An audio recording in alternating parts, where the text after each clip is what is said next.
Summer holidays வந்தாச்சு, நம்ம GT ஹாலிடேஸும் வந்தாச்சு. GT holidays, south India's #1 travel brand.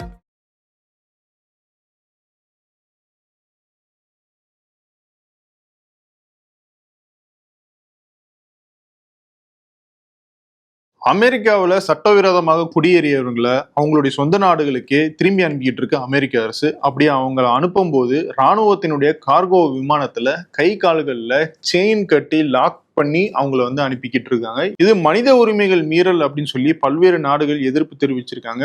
உலக மக்கள் மத்தியிலும் இது ஒரு சர்ச்சையை ஏற்படுத்தின விஷயமா தான் பார்க்கப்படுது. அப்படி இருக்கும்போது அமெரிக்க அரசினுடைய வெள்ளை மாளிகையினுடைய ட்விட்டர் பக்கத்துல ஒரு அதிர்ச்சிகரமான வீடியோ வெளியிட்டிருக்காங்க. அதை பத்தி தான் இந்த வீடியோல பார்க்க போறோம். இது decode by Venkat.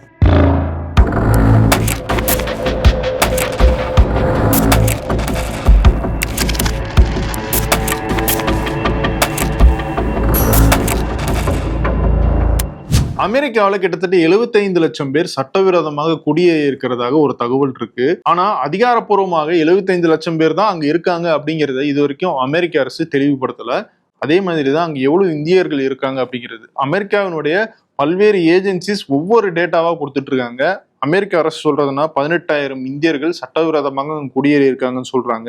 PU research center for migration studies என்ற அமைப்பு 7 லட்சம் இந்தியர்கள் இருக்காங்கன்னு சொல்றாங்க. மைக்ரேஷன் பாலிசி இன்ஸ்டியூட் 3,75,000 இந்தியர்கள் இருக்காங்கன்னு சொல்றாங்க. சட்டவிரோதமாக அமெரிக்காவில் குடியேறிய இந்தியர்களுடைய எண்ணிக்கை எவ்வளவு அப்படிங்கிறது இதுவரைக்கும் தெளிவாக வரையறுக்கப்படல. ஆனா இதுவரைக்கும் நாங்க 18,000 பேரை சட்டவிரோதமாக குடியேறிய இந்தியர்கள் நாங்க அடையாளம் படுத்தி இருக்கிறதாக அமெரிக்க அரசு சொல்லியிருக்காங்க. அமெரிக்க அதிபர் தேர்தலில் டொனால்ட் ட்ரம்ப் போட்டியிடும் போது அவர் தன்னுடைய பிரச்சாரங்கள் முன் வச்ச முக்கியமான பாயிண்ட் சட்டவிரோதமாக அமெரிக்காவுக்குள்ள குடியேறியவங்களை வெளியேற்றுவேன் அப்படிங்கிறது தான். அவங்களை ஏலியன்ஸ் சொன்னாரு, ட்ரக்ஸ் கடத்துறதா சொன்னாரு, கிரைம்ல ஈடுபடுறவங்கன்னு சொன்னாரு. இப்படி அவங்களால அமெரிக்காவில் பல்வேறு பிரச்சனை ஏற்படுது, அமெரிக்கர்களுடைய வேலை பறிப்போகுது, அதனால அவங்கள நாங்க வெளியேற்ற போறோம் அப்படின்னு சொல்லிட்டு தான் டொனால்ட் ட்ரம்ப் ஆட்சிக்கு வந்தார். அவர் ஆட்சி பொறுப்பு ஏற்ற உடனே முதல் சில முக்கியமான கையெழுத்துகள் போட்டாரு. அதுல ஒரு கையெழுத்து தான் உடனடியாக இல்லீகல் இமிகிரேஷன் எமர்ஜென்சி நான் அறிவிக்கிறேன் அப்படின்னு சொன்னார். அதன் அடிப்படையில அமெரிக்காவில் சட்டவிரோதமாக குடியேறி இருக்கிறவங்கள அவங்களுடைய நாடுகளுக்கே திருப்பி அனுப்புறதா எங்களுடைய முதல் வேலைன்னு சொன்னாரு டொனால்ட் ட்ரம்ப். அதை நாங்க தீவிரமா செய்ய போறோம், எந்தவித பாரபட்சமோ எந்தவித இரக்கமோ காட்ட மாட்டோம் அப்படிங்கிறது தான் டொனால்ட் ட்ரம்பினுடைய பேச்சா இருந்துச்சு. டொனால்ட் ட்ரம்ப் பதவியேற்ற முதல் நாள்ல இருந்து சட்டவிரோதமாக குடியேறியவர்களை தங்களுடைய நாட்டுக்கே திரும்பி அனுப்புற வேலையை அமெரிக்க அரசாங்கம் மேற்கொண்டாங்க. சரி, சட்டவிரோதமாக குடியேறியவர்கள் அமெரிக்காவுக்கு பாதகமா மட்டும்தான் இருந்திருக்காங்களா அப்படின்னு பார்த்தோம்னா அவங்களால பெரிய அளவுல அமெரிக்க பொருளாதாரமும் ஒரு பயனடைஞ்சிருக்குன்னு தான் சொல்லலாம். அமெரிக்காவினுடைய மொத்த ஒர்க் ஃபோர்ஸ், அதாவது அங்க பணியில இருக்கிற வேலையாட்கள்ல 5% சட்டவிரோதமாக அமெரிக்காவுக்குள்ள குடியேறினவங்க அப்படின்னு சொல்லி ஒரு டேட்டா சொல்லுது. அது மட்டும் இல்ல, சமீபத்தில் ஆஸ்திரேலியன் நேஷனல் யூனிவர்சிட்டி ஒரு ரிசர்ச் பண்ணியிருக்காங்க. 2024 அந்த ரிசர்ச் பேப்பர் வெளியாச்சு. அதுல அவங்க சொன்ன டேட்டா என்னன்னா கிட்டத்தட்ட 75 லட்சம் பேர் அமெரிக்காவில் சட்டவிரோதமாக குடியேறி இருக்காங்க. அவங்க எல்லாரையுமே அமெரிக்காவில இருந்து வெளியேற்றினா அமெரிக்காவுடைய ஜிடிபில கிட்டத்தட்ட 12% சரிவு ஏற்பட வாய்ப்பு இருக்கு அப்படிங்கிறது அவங்களுடைய கணிப்பு. அது மட்டும் இல்லாம இப்போ அமெரிக்காவில் சட்டவிரோதமாக குடியேறி இருக்கிற இந்தியர்கள் மூலமாக மட்டும் $15.5 பில்லியன் அளவுக்கு அமெரிக்கானுடைய பொருளாதாரத்துல பங்களிப்பு இருந்துகிட்டு இருக்குன்னு சொல்றாங்க. அதுலயும் $2.8 பில்லியன் டாக்ஸா மட்டுமே கொடுத்துக்கிட்டு இருக்காங்களாம். ஒட்டுமொத்தமா சட்டவிரோதமாக குடியேறியவர்களுடைய மொத்த பொருளாதார கான்ட்ரிபியூஷன் அப்படிங்கிறது $94 பில்லியன் அளவுக்கு இருக்கும் அப்படிங்கிறது இந்த ஆராய்ச்சியாளர்களுடைய கணிப்பா இருந்துட்டு இருக்கு.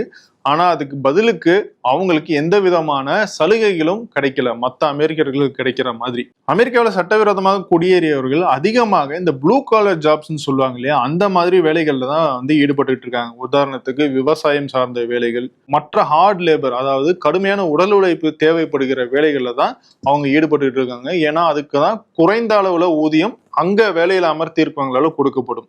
அப்படிப்பட்ட வேலைகள்ல இருந்து இப்போ அந்த சட்டவிரோதமாக குடியேறியவர்கள்லாம் அவங்களுடைய நாட்டுக்கு திரும்பி அனுப்புனாங்கன்னா அந்த வேலைகள் கொடுத்தாங்க இல்லையா, அவங்களுக்கு வியாபாரத்திலேயோ தொழிலையோ விவசாயத்திலேயோ பாதிப்பு ஏற்படும் அப்படிங்கிறதும் ஒரு கணிப்பா இருக்கு. இதுக்கு ஆதாரமாக அந்த ஆஸ்திரேலியன் ரிசர்ச் பேப்பர்ல ஒன்று சொல்லியிருக்காங்க. அலபாமா மாகாணத்துல 2011 இப்படி சட்டவிரோதமாக குடியேறியவர்கள் வெளியேற்றப்பட்டாங்க. அதனால அடுத்த நிதியாண்டுல கிட்டத்தட்ட $10.8 பில்லியன் அளவுக்கு அவங்களுடைய ஜிடிபில சரிவு ஏற்பட்டது அப்படிங்கிறாங்க. சரி, இதெல்லாம் இருக்கலாம். ஆனா அதுக்காக சட்டவிரோதமாக ஒரு நாட்டுல போய் குடியேறினா அவங்கள அங்கேயே வச்சு அனுமதிக்கணும்னு நீங்க நினைக்கிறீங்களா?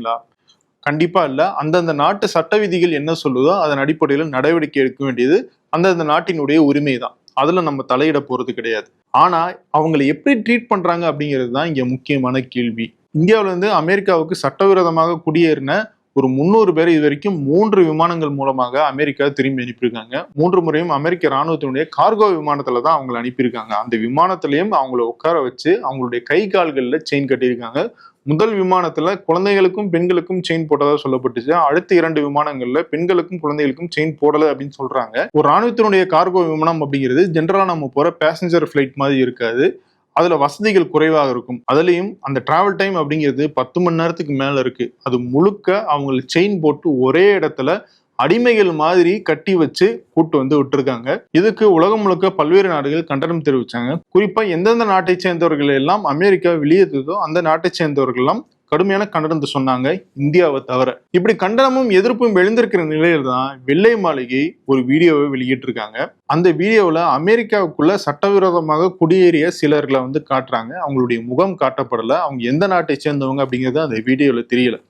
அவங்க கைகள்ல விலங்கு மாட்டி அந்த விலங்கோட சேர்ந்த செயினை கால்கள்ல மாற்ற மாதிரியான காட்சிகளை வெளியிட்டிருக்காங்க.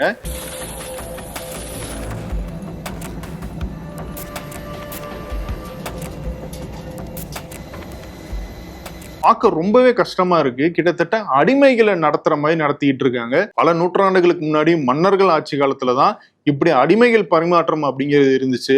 அதே மாதிரியான ஒரு நிலைமையில தான் இப்போ அமெரிக்காவில் இருக்கிற சட்டவிரோதமாக குடியேறியவர்கள் இருக்காங்க. அந்த வீடியோவை பதிவிடும் போது ASMR அப்படின்னு சொல்லி ஒரு குறிப்பையும் சேர்த்திருக்காங்க வெள்ளை மாளிகை. இந்த ASMRனா என்ன அப்படின்னு நம்ம தேடி பார்த்தா அட்டானமி சென்சார் மெரிடியன் ரெஸ்பான்ஸ்னு ஒரு விஷயத்த சொல்றாங்க. இது என்ன அப்படின்னோம்னா, சிலருக்கு சில வீடியோக்குள்ளேயே சில சத்தங்களே கேட்கும்போது ஒரு மைண்டு வந்து கொஞ்சம் ரிலாக்ஸ் ஆகும். அப்படிப்பட்ட வீடியோக்களை, அப்படிப்பட்ட காட்சிகளோ, அப்படிப்பட்ட சத்தங்களையோ தான் ASMR அப்படின்னு சொல்லுவாங்க. அப்படி ஒரு சிலருக்கு இந்த வீடியோ ரிலாக்ஸேஷன் கொடுக்கும் அப்படிங்கிற அர்த்தத்துல வெள்ளை மாளிகை இப்படி ஒரு வீடியோவை வெளியிட்டிருக்காங்க.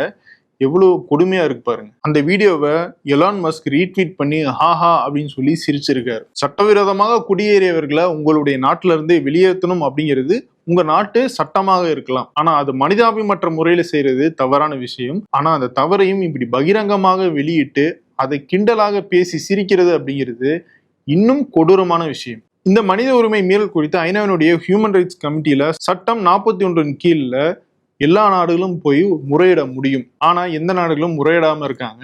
ஆனா கொலம்பியா, பிரேசில் போன்ற நாடுகள்லாம் இப்படி எங்களுடைய மக்களை நீங்க ஒரு அடிமைகளை போலதான் கொண்டு வந்து இறக்குவீங்க அப்படின்னா அந்த விமானத்தை எங்க ஊர்ல தரையிறங்க விடமாட்டோம்னு சொல்லி கொலம்பியா அரசு தைரியமா எதிர்த்து சொன்னாங்க. அதுக்கு பதிலடியா ட்ரம்ப் என்ன சொன்னார்னா, அந்த விமானத்தை நீங்க ஏத்துக்கல அப்படின்னோம்னா நாங்க உங்க மேல வரி விதிப்பு செய்வோம் அப்படின்னு சொல்லி மிரட்டினாரு. அந்த மிரட்டலுக்கெல்லாம் அஞ்சாம கொலம்பியா அரசு எங்களுடைய மக்களை நாங்களே எங்களுடைய விமானம் மூலமா கொண்டு வந்துக்கிறோம்னு சொல்லி அவங்களே போய் கொலம்பியா நாட்டு மக்களை அமெரிக்காவில இருந்து மீட்டு கொண்டு வந்தாங்க. கொலம்பியா அப்படிங்கிற நாடு இந்தியாவோட எந்த அளவிலும் நிகரான ஒரு நாடு கிடையாது. பொருளாதார ரீதியாகவும் சரி, வேர்ல்டு பவர் ரீதியாலும் சரி. அப்படிப்பட்ட கொலம்பியாவாலேயே அமெரிக்கா கிட்ட தங்களுடைய எதிர்ப்பை பதிவு செய்யும் போது உலகின் முக்கியமான வளர்ந்து வரும் நாடாகவும் எமர்ஜிங் பவராகவும் இருக்கிற இந்தியாவால டொனால்ட் ட்ரம்ப் கிட்டயோ இல்ல அமெரிக்க அரசாங்கத்துக்கிட்டயோ தங்களுடைய எதிர்ப்பை ஏன் பதிவு செய்ய முடியல அப்படிங்கிறது தான் நம்ம இங்கே எழுப்புற கேள்வி. அப்படிப்பட்ட கேள்வியை கேட்டதுக்காக தான் விகடனுடைய இணையதளத்தை முடக்குனாங்க. இணையதள முடக்கத்தை நீக்கிறதுக்கான சட்டப்பூர்வமான நடவடிக்கைகளை விகடன் நிர்வாகம் மேற்கொண்டிருக்கு. அது வரைக்கும் எங்களுடைய செய்திகளையும் எங்களுடைய இணைய இதழ்களையும் தொடர்ந்து படிக்கிறதுக்கு www.anandavigadan.com அப்படிங்கிற இணையதளத்தை நீங்க பயன்படுத்துமாறு அன்புடன் கேட்டுக்கொள்கிறோம். சம்மர் ஹாலிடேஸ் வந்தாச்சு, நம்ம GT ஹாலிடேஸும் வந்தாச்சு. GT holidays, south India's number 1 travel brand.